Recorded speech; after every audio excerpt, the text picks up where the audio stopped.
In today's video, I'm going to teach you how to build and improve GoHighLevel workflows. We'll start right inside your GoHighLevel account. Once you're logged in, head over to your Launchpad. This is your main starting area, and it's where you can access all the core features of the platform. From the Launchpad, look for the option labeled Automation and click on it. Automation is where all your workflows live. So anytime you want to build, edit, or review automations, this is where you'll go. Inside Automation, find the Workflow section and click on Create Workflow. When you do this, GoHighLevel gives you three choices. You can start from scratch, select from a template, or use a company-based workflow if that option is available in your account. Starting from scratch is great when you know exactly what you want, while templates are helpful if you want a proven structure you can customize.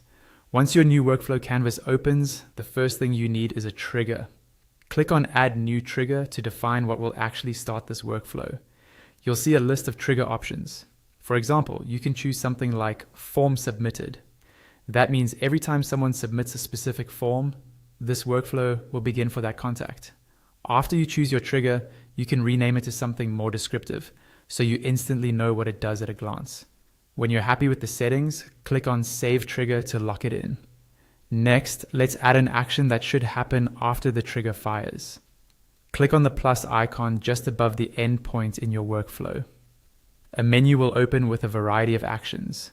For example, you can select Create Contact if you want to automatically create or update a contact record whenever that trigger happens. You can rename this action as well to keep things organized, then click on Add Field. Use the drop-down to select which fields you want to populate, like email, first name, full name, date of birth, or country. After adding a field, click on it and choose a custom value to specify exactly where that data should come from, such as the form submission.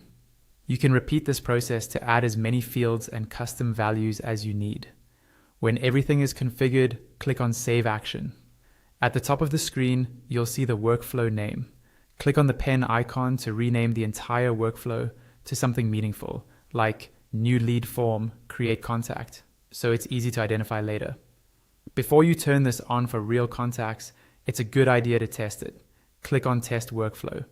A panel will appear where you can select a contact. Open the Select Contact drop-down, choose a test contact from your list, and then click on Run Test. This will run the workflow as if that contact had triggered it, allowing you to verify that everything behaves the way you expect. Once you're confident the workflow works correctly, it's time to make it live. At the top, you'll see a toggle that controls whether the workflow is in draft mode or published. Click on the toggle to switch it from draft to published when you're ready for real contacts to start running through it. After that, make sure you click on Save so none of your changes are lost. To improve your workflows over time, you can also make use of templates. Instead of building from scratch every time, choose a template that matches a common process. Then edit the triggers, actions, and fields to suit your exact specifications. This helps you build more complex and effective workflows faster while still tailoring everything to your business needs.